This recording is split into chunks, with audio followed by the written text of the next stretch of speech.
suite Saint-Étienne-Loire, où ce qu'on fabrique au jour le jour des fusils, instruments de gloire et des rubans objets d'amour.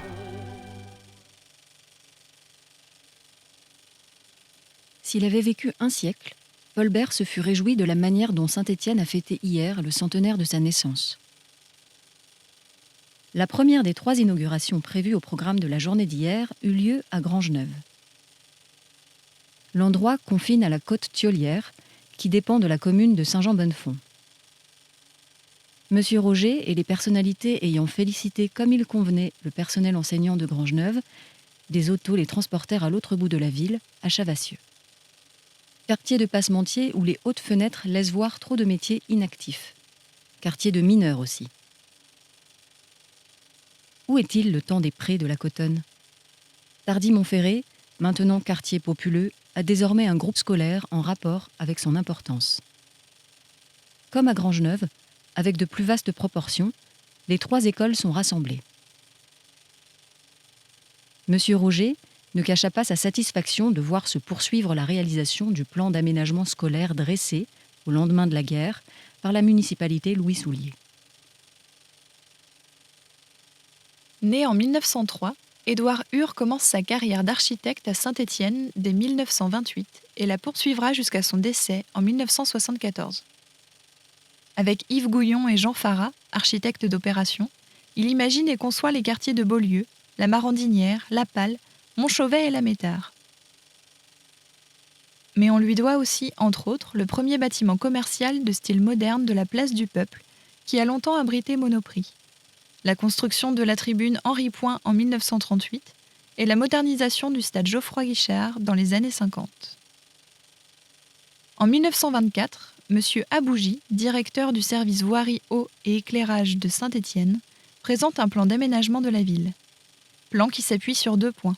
D'une part, la réorganisation du centre-ville qui passe entre autres par la reconfiguration des quartiers insalubres et la création de nouveaux quartiers plus aérés, et d'autre part, l'extension de Saint-Étienne qui s'appuie sur la construction d'une ville nouvelle sur un terrain de 500 hectares, à cheval sur la commune de Saint-Priest, La Fouillouse, Villars et Letras.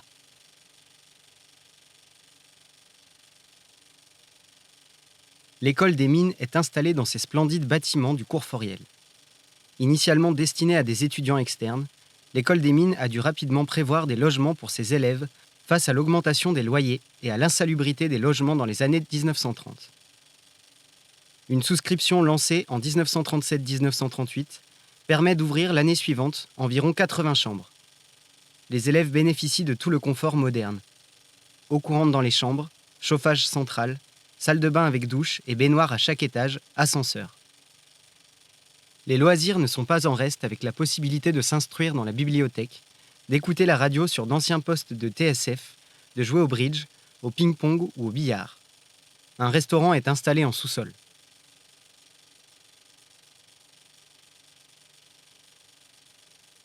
Pour l'établissement des projets de construction compris dans le programme des grands travaux, le Conseil estime qu'il y a lieu de faire appel à des architectes habitants Saint-Étienne, faisant partie du syndicat des architectes de la Loire ou de la Société des architectes diplômés par le gouvernement.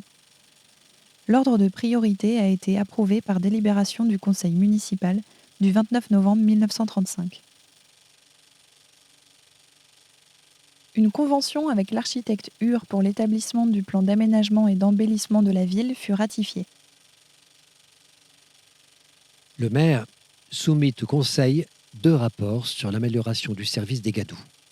Ces rapports concluaient à l'achat de 16 véhicules de marque Latil pour l'enlèvement des ordures ménagères et de 10 véhicules Lafly équipés en arroseuse balayeuse. Chargé du service de la voirie, le premier adjoint Ramier compléta ses rapports en soulignant que le nouveau matériel, choisi après de longs essais, était non seulement plus salubre, mais offrait encore l'avantage d'être moins fatigant pour le personnel. Sur les vastes trottoirs plantés d'arbres, le service des eaux procéda à l'établissement d'une canalisation d'eau, ce qui n'alla pas sans difficulté en considérant l'encombrement du sous-sol dans cette partie si fréquemment remuée.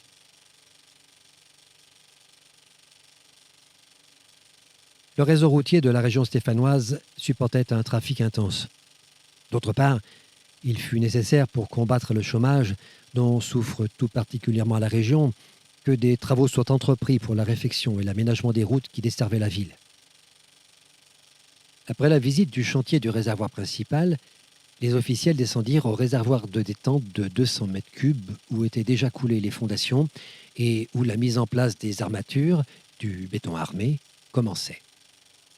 Au voisinage de l'aqueduc du Furan, dans une ancienne alimentation de la ville, débutaient d'importants travaux de canalisation qui avaient pour but d'adapter les canalisations au réseau de Saint-Étienne. L'ensemble des conduites à poser atteignait une longueur de 60 km. Les travaux entamés avaient une certaine ampleur et des méthodes modernes étaient employées pour la mise en œuvre des canalisations. Une station expérimentale a été édifiée sous la direction des messieurs Mirasson et Léger à Solor. La municipalité avait voulu expérimenter les procédés les plus réputés avant de fixer d'une façon définitive son choix. Ces essais étaient d'ailleurs contrôlés par la commission, composée des techniciens les plus avertis. Les différentes épurations proposées comportaient 2 stades. Un premier avait pour but de débarrasser l'eau de la plus grande partie de ses impuretés.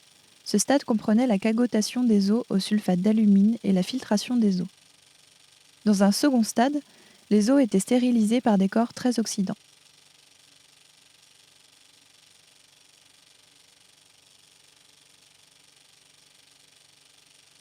Construite en 1859 par l'architecte Étienne Boisson, dans un style Louis XIII, l'école de dessin, agrémentée à l'origine d'un magnifique jardin rocaille, a été édifiée pour accueillir des cours d'enseignement artistique et répondre aux commandes d'armes de luxe et de rubans.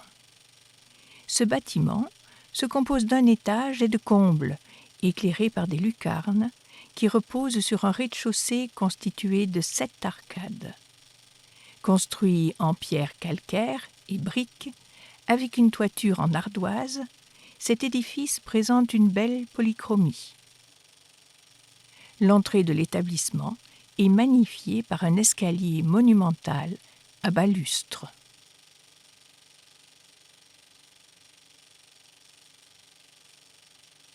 Le 31 août dernier, ont été adjugés les travaux de couverture du Gier dans la partie de la rivière comprise entre le pont de Ville et le pont de l'Hôtel de Ville. Nous savons tous que la ville de Rive-de-Gier est construite, comme son nom l'indique, sur les bords du Gier qui la traverse, dans toute sa longueur, avec une largeur variant de 20 mètres à 45 mètres. Aussi, depuis longtemps, la nécessité est-elle apparue, du point de vue de l'hygiène, de couvrir le Gier dans la traversée de Rive-de-Gier, complétant ainsi, en le rendant inoffensif, son caractère d'égout.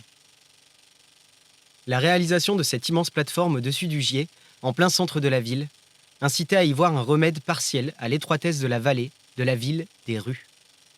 La plus grande partie du terrain, devenant désormais utilisable, sera réservée au jardin. Et 3 beaux bâtiments municipaux, d'un style d'ensemble parfaitement étudié de lignes harmonieuses, d'un moderne calme, judicieusement appropriés à chacun des édifices pour les différencier avec art, donneront, plus tard, dans ce cadre sain et agréable, satisfaction aux administrations intéressées et à la population ripagérienne.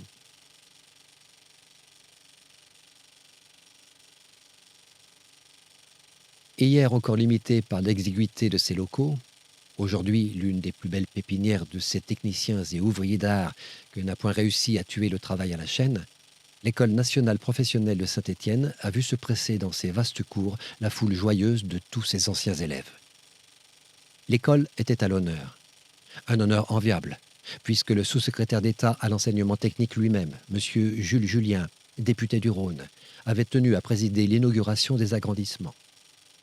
Suivi par la foule des anciens élèves, dont un certain nombre ignoraient encore les vastes et lumineux aménagements derniers, les personnalités entreprirent la visite détaillée de l'école.